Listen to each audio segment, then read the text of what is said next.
Pada tahun 1965, Indonesia berdiri di ambang krisis. Ketegangan ideologi, konflik internal militer, dan bayang-bayang perang dingin menjadi latar dari tragedi terbesar dalam sejarah bangsa. Tapi di tengah semua itu, satu misteri belum terjawab hingga hari ini. Mengapa D.N. Aidit, tokoh utama PKI, dibunuh secara diam-diam tanpa pernah diadili? Apa yang membuat Soeharto lebih memilih membungkamnya ketimbang membuktikan kesalahannya di depan publik?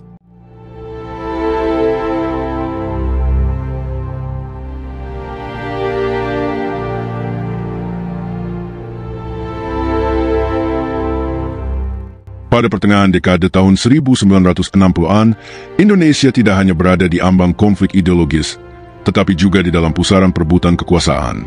Di tengah situasi panas itu, muncul satu pertanyaan besar yang hingga kini masih menggema dalam lorong-lorong sejarah. Mengapa D.N. Aidit, tokoh utama PKI, tidak diadili, melainkan dibunuh secara misterius? Pertanyaan ini tidak hanya menyangkut aspek keadilan, tapi juga menyentuh inti dari bagaimana sejarah Indonesia dikonstruksi, siapa yang menulisnya, untuk kepentingan siapa, dan siapa yang dibungkam dalam prosesnya.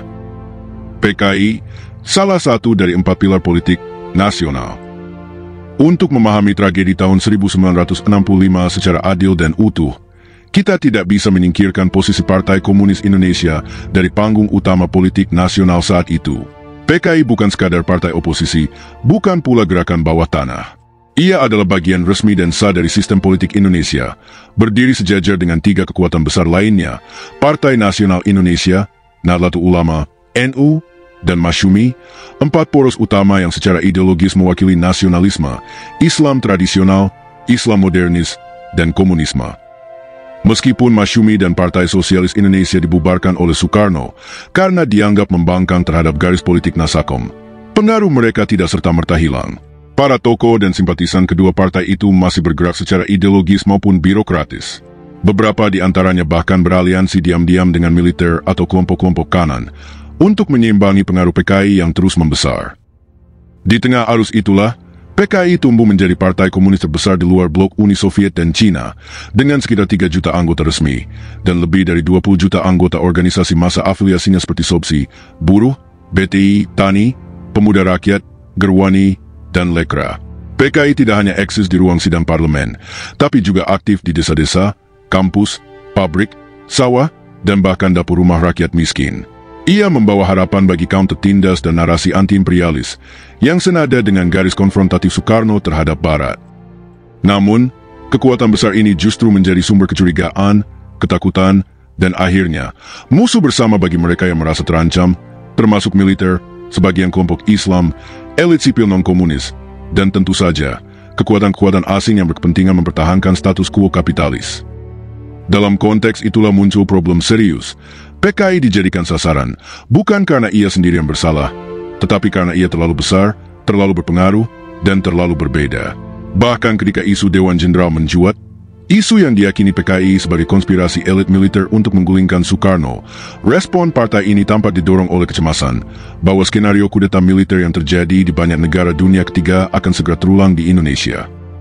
Sayangnya, sejarah resmi pasca tahun 1965 justru memekukan PKI dalam satu dimensi, partai pengkhianat, perusak tatanan, pembunuh jenderal, dan musuh bangsa.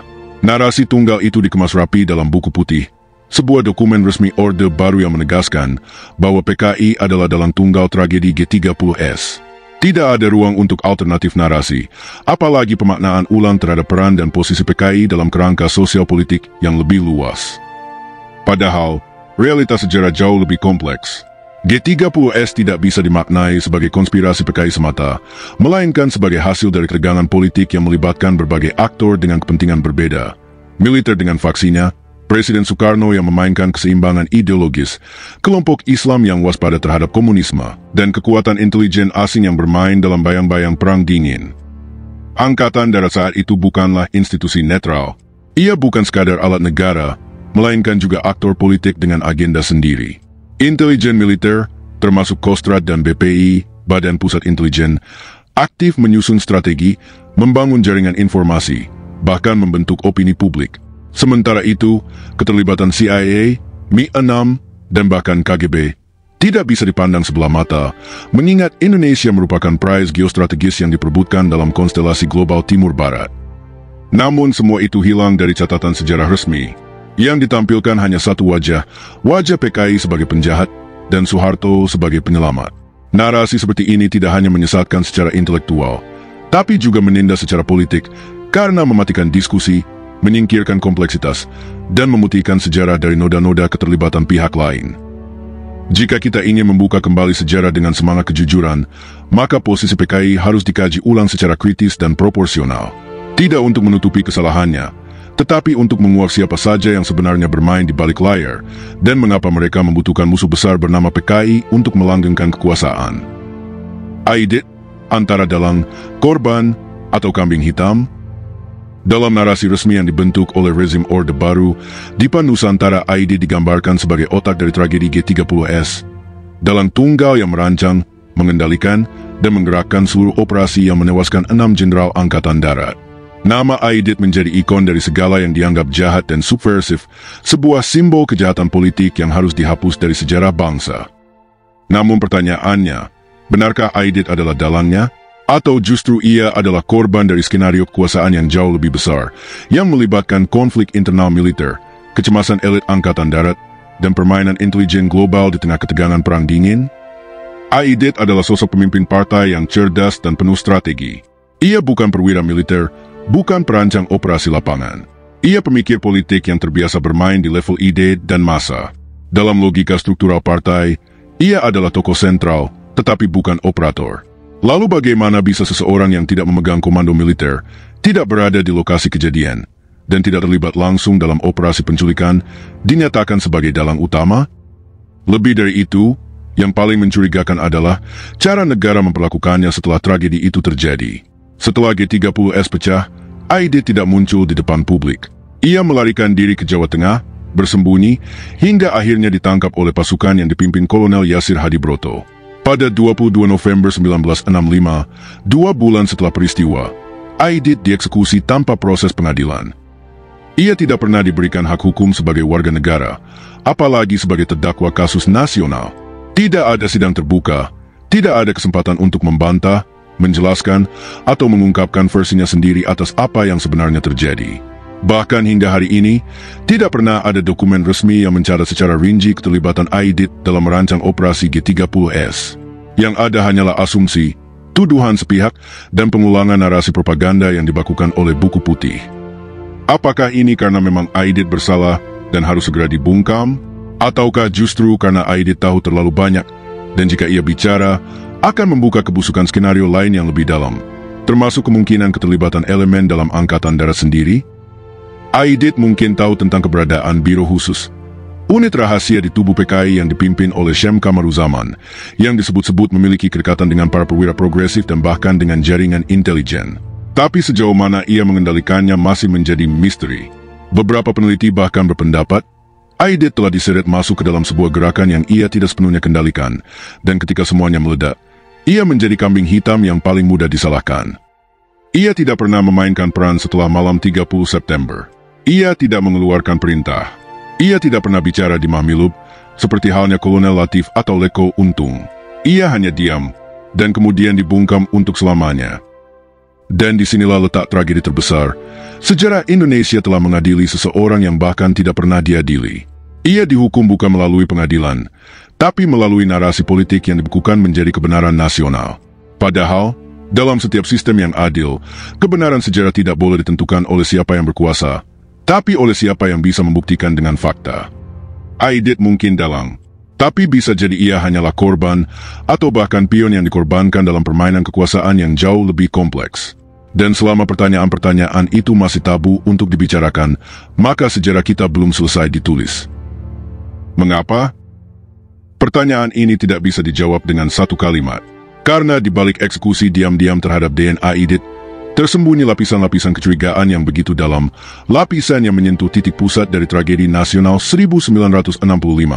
Siapa yang sebenarnya memainkan bidak-bidak dalam papan catur politik saat itu? Aidit adalah satu-satunya tokoh puncak PKI yang berhasil ditangkap hidup-hidup setelah G30S.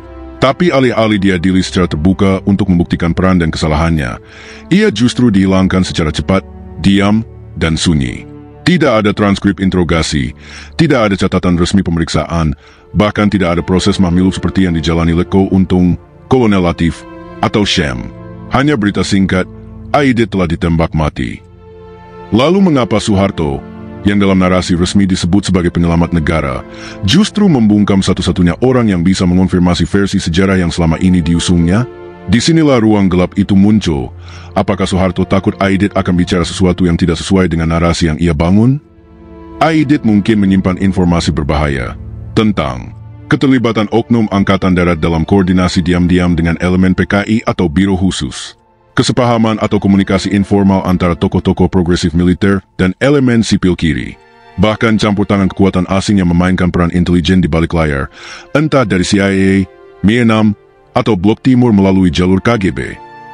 Jika Aidit dihadirkan di pengadilan dan diberi ruang bicara, publik mungkin akan mulai menyadari bahwa G30S bukanlah drama dua babak antara PKI dan Angkatan Darat, tetapi pertunjukan multidimensi dengan aktor-aktor tersembunyi di belakang layar. Bahwa konflik itu tidak sesederhana komunis ingin kudeta, melainkan hasil benturan banyak kepentingan, ideologi, perebutan kekuasaan internal militer, konflik personal antar jenderal, dan ketegangan geopolitik global. Soeharto, yang kala itu berada dalam posisi genting namun strategis, sangat mungkin menyadari bahwa Aidit adalah satu-satunya saksi hidup yang dapat menjungkir-balikan konstruksi narasi yang sedang ia bangun. Dengan Aidit bicara, bisa jadi semua fondasi politik pasca G30S, termasuk legitimasi Supersemar dan pembubaran PKI, akan dipertanyakan oleh sejarah. Dalam dunia politik, kebenaran seringkali bukan soal fakta, tetapi soal siapa yang paling cepat mengendalikan narasi. Dan Soeharto bergerak cepat, sangat cepat. Ia tidak hanya mengambil alih kekuasaan, tetapi juga mengambil alih ruang tafsir atas sejarah. Membungkam Aidit bukan hanya soal menyingkirkan musuh. Itu adalah langkah strategis untuk mengunci versi tunggal sejarah, memastikan bahwa tidak ada suara lain yang bisa merusak skenario besar yang sedang dijalankan. Dan karena Aidit mati tanpa sempat berbicara, kita pun kehilangan saksi utama dari salah satu bab paling kelam dalam sejarah bangsa. Sejarah tanpa alternatif, monopoli kebenaran. Setelah tahun 1965, bangsa ini tidak hanya mengalami kekacauan politik dan tragedi kemanusiaan, tetapi juga memasuki fase panjang pembentukan ingatan kolektif yang dikendalikan secara sepihak. Buku putih yang diterbitkan oleh pemerintah Orde Baru menjadi tonggak dari narasi resmi yang mutlak. PKI adalah dalang tunggal, satu-satunya pelaku makar, dan musuh negara yang sah untuk dimusnahkan. Tetapi justru disinilah persoalan fundamentalnya. Narasi resmi ini bukan dibangun untuk mengungkap seluruh dimensi kebenaran, melainkan untuk melegitimasi pembersihan politik dan konsolidasi kekuasaan oleh rezim militer. Sejak awal, versi sejarah tersebut bersifat selektif, tertutup, dan instrumental. Ia hanya membuka pintu untuk satu versi yang menguntungkan kekuasaan, bukan kebenaran. Tidak ada pembacaan kritis terhadap dokumen-dokumen intelijen militer Indonesia sendiri, termasuk laporan dari Kostrad, Perkat, BPI, atau staf intelijen Angkatan Darat. Tidak ada upaya membuka arsip lengkap BAKIN, Badan Koordinasi Intelijen Negara. Bahkan penyelidikan terhadap keterlibatan sejumlah tokoh Angkatan Darat yang sempat disebut dalam dokumen Biro Khusus PKI pun dihentikan begitu saja, seakan tidak pernah ada. Lebih jauh lagi, narasi satu versi ini menyingkirkan kemungkinan keterlibatan aktor-aktor politik lain yang pada masa itu juga punya kepentingan besar. PNI sebagai partai nasionalis yang terpecah antara pro-Soekarno dan anti-komunis. NU yang saat itu terlibat dalam ketegangan ideologis dengan PKI, terutama di tingkat akar rumput. Tokoh-tokoh bekas Masyumi dan PSI yang meskipun sudah dibubarkan, masih berpengaruh melalui jaringan birokrasi, militer, dan media. Serta tentu saja faksi-faksi dalam tubuh militer sendiri yang saling bersaing memperebutkan kekuasaan dan kedekatan dengan Presiden Soekarno. Padahal, sejarah yang sehat tidak boleh berhenti pada satu narasi. Ia harus membuka diri terhadap dokumen tandingan, kesaksian alternatif, bahkan spekulasi terukur dari data-data internasional. Konteks Perang Dingin semestinya membuat Indonesia saat itu dibaca sebagai medan konflik kepentingan global antara CIA, Mi-6, KGB, dan jaringan intelijen Asia Tenggara. Sudah banyak studi yang mengindikasikan bahwa operasi propaganda, infiltrasi informasi, bahkan manipulasi kebijakan bukanlah hal yang asing dalam konflik ideologi dekade tahun 1960-an.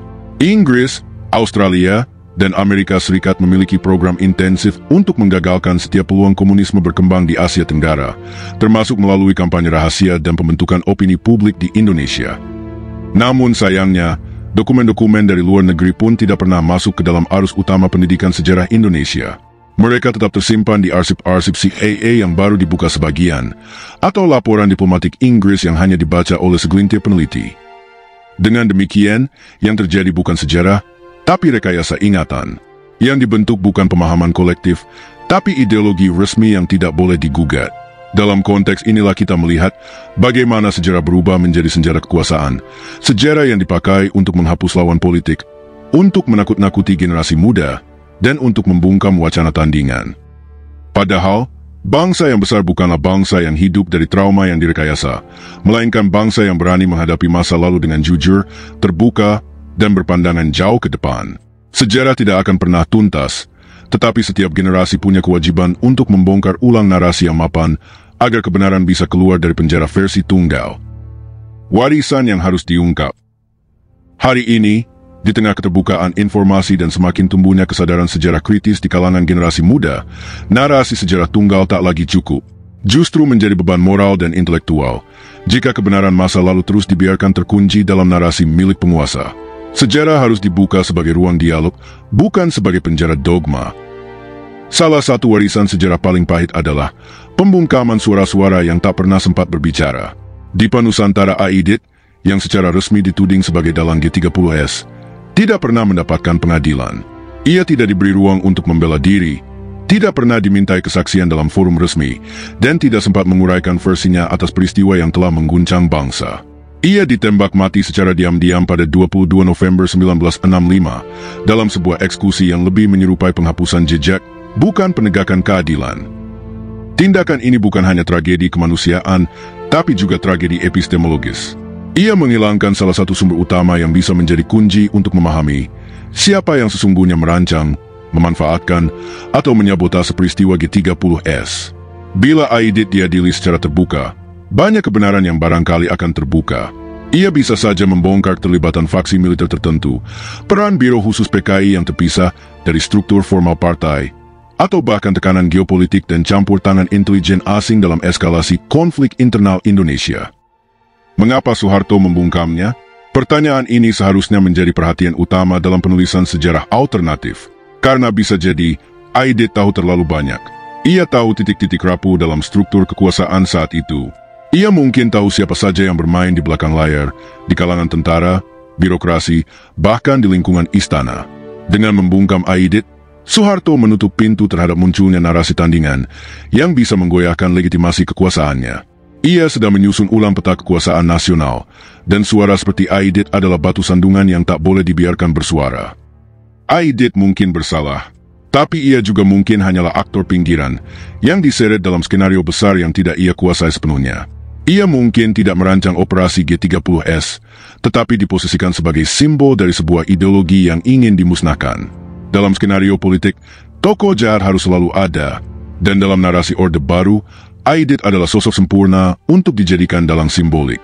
Seorang komunis, orator ulung, pemimpin partai besar, semua atribut itu memudahkan media negara untuk menjadikannya kambing hitam yang meyakinkan.